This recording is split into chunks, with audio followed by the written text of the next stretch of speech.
Assalamualaikum warahmatullahi wabarakatuh. Perkenalkan, saya Suatu Sana dengan NIM 190261110. Saya dari Prodi Informasi Perpustakaan dan Kearsipan. Di sini saya akan menjelaskan tentang pelestarian bahan pustaka. Baiklah, langsung saja kita ke dalam bentuk-bentuk pelestarian bahan pustaka. Yaitu yang pertama ada fumigasi. Fumigasi adalah salah satu cara pelestarian bahan pustaka dengan cara mengasapi bahan pustaka agar jamur tidak tumbuh, hewan-hewan mati, dan perusak bahan pustaka lainnya tidak tumbuh. Baiklah, lanjut aja kita ke bentuk pelestarian bahan pustaka yang kedua, yaitu deasidifikasi. Yaitu adalah kegiatan pelestarian bahan pustaka dengan cara menghentikan proses keasaman yang terdapat pada bahan pustaka. Yaitu bentuk yang ketiga selanjutnya, yaitu proses kegiatan pelestarian bahan pustaka dengan cara laminasi atau mengawetkan bahan pustaka supaya mempunyai umur atau jangka panjang.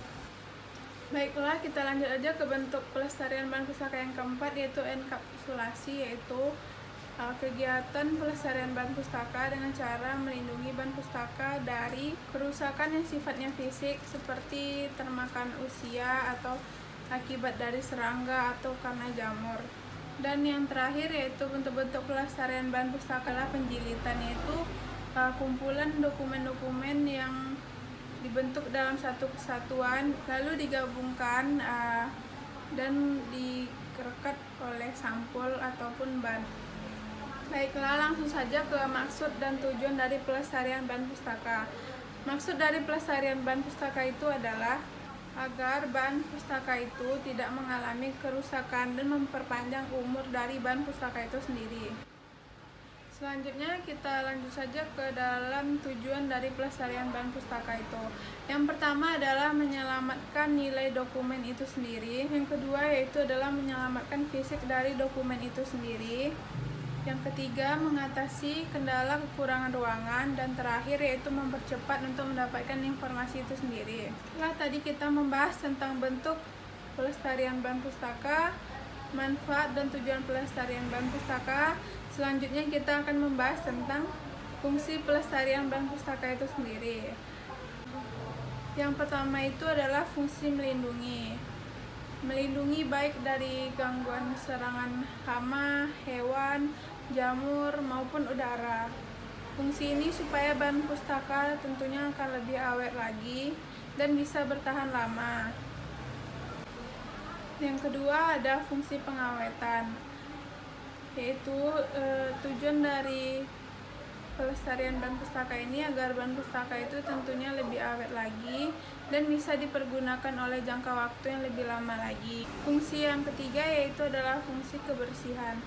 Dengan adanya pemeliharaan bahan pustaka, tentu bahan pustaka itu akan lebih bersih lagi dan tentu pembaca akan lebih bergairah lagi dalam membacanya. Bersih dari hewan, hama, maupun debu. Yang keempat yaitu ada fungsi pendidikan. Dengan ada pelestarian pustaka, tentu membuat pembaca maupun pustakawan lebih terdidik lagi dalam mengelola bahan pustaka. Contohnya seperti tidak membawa makanan atau minuman ke dalam perpustakaan, menjaga lingkungan. Fungsi yang kelima yaitu adalah fungsi kesabaran.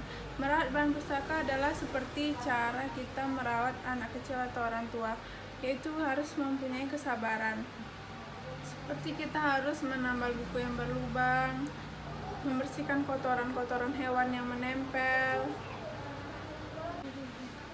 menghilangkan noda yang tentunya dalam melakukan hal tersebut membutuhkan kesabaran yang ekstra. Fungsi yang keenam itu adalah fungsi sosial, yang dimana dalam melakukan pelestarian ini tidak bisa dikerjakan oleh sendiri, tentunya dikerjakan secara beramai-ramai. Pustakawan bisa mengajak para pembaca untuk merawat bahan pustaka dan perpustakaan. Ada fungsi yang ketujuh yaitu fungsi ekonomi.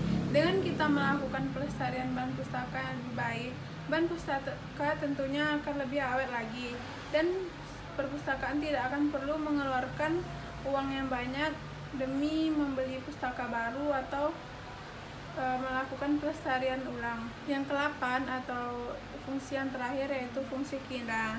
Dengan kita melakukan penataan pelestarian bahan pustaka yang lebih baik, tentunya bahan pustaka itu akan tertata lebih baik dan lebih enak dipandang. Tentu akan menambah daya minat atau daya tarik para pembaca ketika ingin membaca buku di perpustakaan tersebut. Baiklah, itu tadi penjelasan saya mengenai materi pelestarian bahan pustaka, dimulai dari bentuk-bentuk bahan pustaka, manfaat dan tujuan pelestarian bahan pustaka, dan yang terakhir adalah fungsi dari pelestarian bahan pustaka. Mohon maaf jika ada kesalahan dalam pengucapan. Saya akhiri. Assalamualaikum warahmatullahi wabarakatuh.